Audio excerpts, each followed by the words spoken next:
नमस्कार बच्चों, आज हम पढ़ेंगे एड ग्रेड अभ्यास पुस्तिका कक्षा 7 एकविंशः पाठः सूक्तयः 21 पाठ सूक्तियाँ। बहुविकल्पीय प्रश्नों में पहला प्रश्न है परमो धर्मः अस्ति, परम धर्म है आचारः। अच्छे श्रेष्ठ आचार ही परम धर्म है। प्रश्न क्रमांक दूसरा है दुर्लभम इत्यस्मिन् पदे उपसर्गः अस्ति दुर्, दुर्लभः इस पद में उपसर्ग है दुर्। अति वर्जयेत सर्वत्र, एक सूक्ति आई है सर्वत्र अति वर्जयेत, अधिकता हमेशा छोड़ने या त्यागने योग्य है। प्रश्न क्रमांक चौथा है संसर्गजाः दोष गुणाः भवन्ति। संसर्ग मतलब दोस्ती ही से अपने अंदर अच्छी गुण और दोष बुराइयां आती हैं, अर्थात हमारी संगति से ही हमें दोष और गुण प्राप्त होते हैं। समाचरेत इति रूपम विधिलिंग लकारस्य, समाचरेत यह विधिलिंग लकार का रूप है। वसुधैव इत्यस्मिन् संधि अस्ति वृद्धि संधि, वसुधा धन एवं वसुधैव इस पद में वृद्धि संधि है। रिक्त स्थानानि पूरयत, रिक्त स्थानों को भरिए। प्रश्न क्रमांक 7वां है उद्यमेन इति पदे तृतीय विभक्ति अस्ति, उद्यम के द्वारा इस पद में तृतीय विभक्ति है। प्रश्न क्रमांक 8वां है सततम वाग्भूषणम, भूषणम निरंतर वाणी रूपी आभूषण ही सच्चा आभूषण है। प्रश्न क्रमांक 9वां है कार्याणि इति पदम नपुंसकलिंगम रूपम अस्ति, कार्याणि यह पद नपुंसकलिंग का रूप है। उद्यम पदस्य विलोम पदम आलस्य अस्ति, उद्यम पद का विलोम पद आलस्य है। भवति भवतः भवन्ति, ये लट लकार प्रथम पुरुष तीनों वचनों के क्रमशः रूप हैं। भवति प्रथम पुरुष एक वचन, भवतः प्रथम पुरुष द्विवचन, भवन्ति प्रथम पुरुष बहुवचन। होता है होते हैं और होते, होता है होते हैं और होता है दो होते हैं और बहुश्य होते हैं। कार्याणि मनोरथै न सिद्ध्यन्ति, कार्य मनोरथ या विचार करने से सिद्ध नहीं होते हैं, सोचने से कार्य सिद्ध नहीं। एक पदेन उत्तरम लिखत, एक पद में उत्तर लिखिए। प्रश्न क्रमांक 13वां है केशाम वसुधैव कुटुम्बिकम, इनके लिए वसुधा पूरी पृथ्वी अपने कुटुंब के समान है। उदार चरितानाम, जो उदार चरित्र के लोग हैं, उदार स्वभाव के लोग हैं, उनके लिए पूरी वसुधा ही कुटुंब के समान है।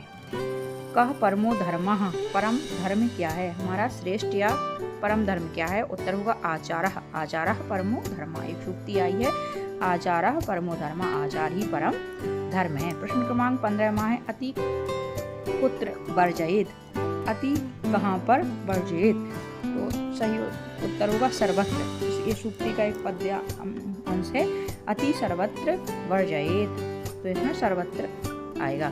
मनोरथै कानि न सिद्ध्यन्ति, मनोरथ किससे सिद्ध नहीं होते हैं। मनोरथै कार्याणि न सिद्ध्यन्ति, मनोरथ से या सोचने से कार्य सिद्ध नहीं होते हैं। फिर से प्रश्न क्रमांक 15वां सर्वत्र आएगा इसके उत्तर में, और 16वें में आएगा कार्याणि।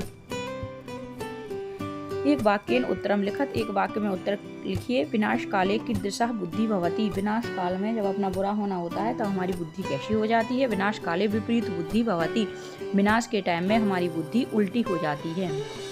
प्रश्न क्रमांक 18वां है तब मनोहारी चा दुर्लभम कह, हितकारी और मनोहारी क्या दुर्लभ है। तब मनोहारी चा दुर्लभम बचा, हितकारी भी हो हमारे लिए फायदेमंद भी हो और मनोहारी हमें बहुत अच्छे भी लगे, ऐसी बातें बहुत दुर्लभ होती हैं। मतलब ये दोनों एक साथ नहीं हो सकते, जो हमारे लिए हितकारी होगा वो मनोहारी नहीं होगा, जो मनोहारी होगा वो हितकारी नहीं होगा। प्रश्न क्रमांक 19वां है कार्याणि कथम सिद्ध्यन्ति, कार्य कैसे सिद्ध होते हैं। उत्तर होगा उद्यमेन ही सिद्ध्यन्ति कार्याणि न मनोरथै, परिश्रम करने से ही कार्य हमारे पूरे होते हैं, सोचने या विचार करने से नहीं। बहुत अच्छी बात है। उद्यमेन ही सिद्ध्यन्ते कार्याणि न मनोरथै नाहि सुप्तस्य सिंहस्य प्रविशन्ति मुखे मृगाः। कूपखननम कदा न युज्यते, न कूपखननम युक्तम प्रदीप्यते बहिनिना गृहे, कुआं खोदना कब उचित नहीं है। जब हमारे घर में आग लगी हो उसी समय कुआं खोदना उचित नहीं है, अर्थात हमें कोई समस्या समाधान के लिए पहले से प्रयोजन या उपाय कर लेना चाहिए। प्रश्न क्रमांक 21वां है अधोलिखित शब्दानाम समानार्थकम द्वौ शब्द लिखत, नीचे लिखे हुए शब्दों के समानार्थी दो शब्द लिखिए। वसुधा भू पृथ्वी अचला धरणी उद्यमा परिश्रमा श्रमा अग्नि वहिनी अनलः पावका बुद्धि मेधा प्रज्ञा और धी, ये सब इनके पर्यायवाची शब्द हैं। वसुधा में पृथ्वी होती है, उद्यम में परिश्रम होता है, अग्नि में आग होती है और बुद्धि में अपना मस्तिष्क या दिमाग होता है। इसका पर्यायवाची है मेधा प्रज्ञा और धी, ये सभी बुद्धि के ही पर्यायवाची हैं।